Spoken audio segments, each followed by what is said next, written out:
Hello everyone, welcome to some word problems using law of cosines and law of sines.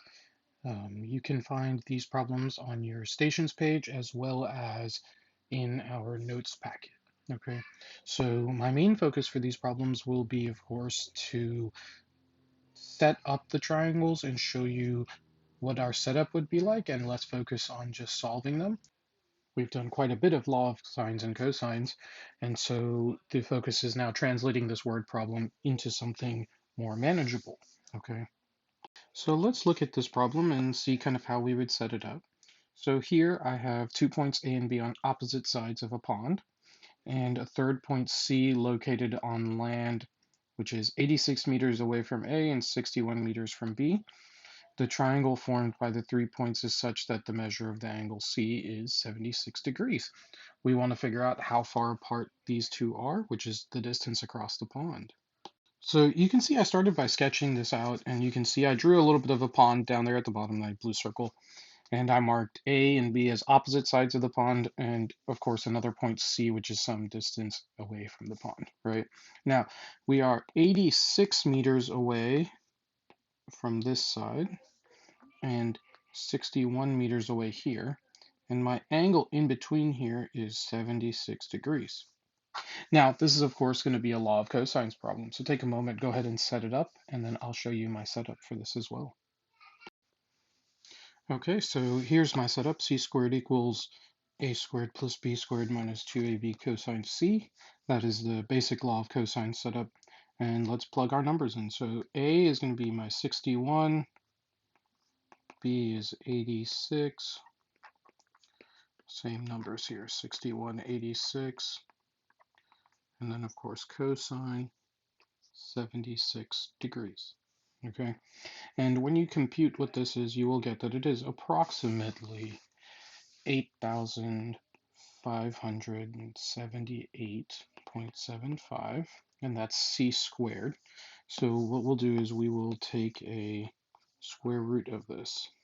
Okay, and you should get that side C is approximately 92.62, and we're going to keep our units. So we're going to be in meters here. And what you'll notice is, again, the math was not super complicated. The problem's pretty straightforward once you draw the picture. So that's the main focus here, again, being able to set up this triangle. Okay, so let's take a look at another one. Here we go. We've got an isosceles triangle with a base length of 24 centimeters and a vertex angle of 54. What's the length of the other two sides? Okay, so let's check this out. We have this isosceles triangle. So I drew mine pretty skinny, but either way, it doesn't really matter. Up here, my vertex angle, I'll just call that A, is going to be 54 degrees. Okay, and we'll just again use the same labeling we've used before, ABC. Okay, and the base length down here is going to be my lowercase a, and that is 24 centimeters. Okay, and so how can we solve for this? We don't actually have a ton of information here, but we can use some logic to figure out that B and C are equal to each other because these sides are equal, therefore these angles are also equal.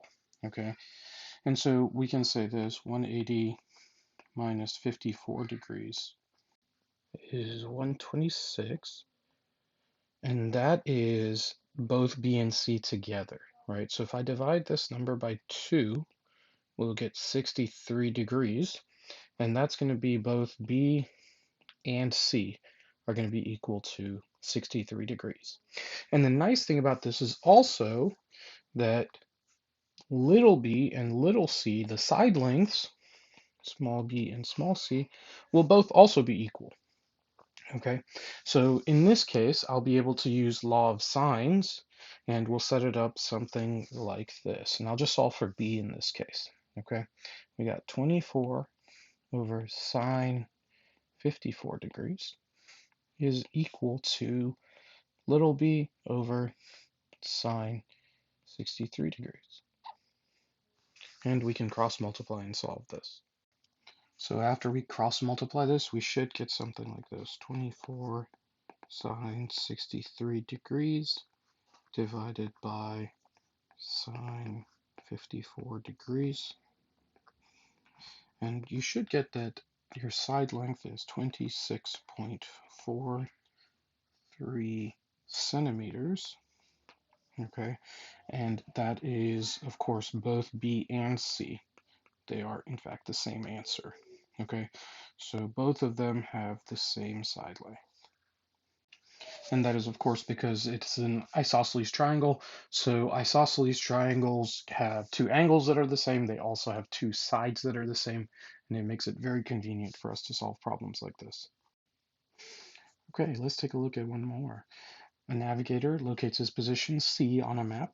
He finds he's 52 miles due east of port A and 43 miles from port B. The distance between the two ports is 22 miles. Let's find the angle at point C, which is, of course, your position on the map. If you can, guys, pause the video and try to set this up if you haven't already. Check out how your triangle looks compared to mine. So, noting that point C is due east of point A, I just said that that is going to be going towards the right, of course. If you think about your little compass, there's north, and then east is, of course, facing to the right, south, and west. Okay, so east is saying that this point is to the right of my previous point. Okay, so I would find that I am 52 miles this way. Okay, I am 43 miles away from point B, and the distance between those two ports is, of course, 22 miles. So I have all three sides, and I'm going to want to solve for this angle right here. That's my question. What is angle C? So how can I do this? Hopefully you thought that we would use law of cosines, so go ahead and try and set this up real quick and then compare against my equation. So this is my formula that I set up, and with the numbers plugged in, it'll look something like this. Cosine C equals, of course, 43 squared plus 52 squared minus 22 squared divided by 2 times 43 times 52. Of course, if you calculate this, you get that this is 0.909 and some change. And then don't forget, you always have to take the inverse to find the angle. So we're going to do cosine inverse of this number, and it comes out to being 24.51 degrees. Okay, so angle C is equal to 24.51 degrees. Again, as you can see, the math itself wasn't super tricky, but getting that triangle can be. Okay, last one for this group. We're going to take a look at this triangular plot with sides of 1240, 876, and 918. Let's find the measure of the angles at each corner. Okay, so this one's a pretty simple diagram. They gave us all three lengths of the triangle, so of course mine is not drawn to scale, you can see, but we'll just be able to solve for the side lengths. Easiest place to start is using law of cosines.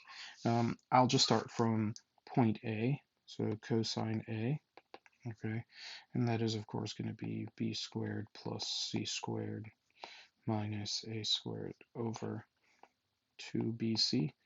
And similar to the last problem, we're going to have to take a cosine inverse. So go ahead, set yours up, try and solve it, and then compare against mine. So if you set it up like this and then you do your cosine inverse, you should get that A is equal to 44.89 degrees.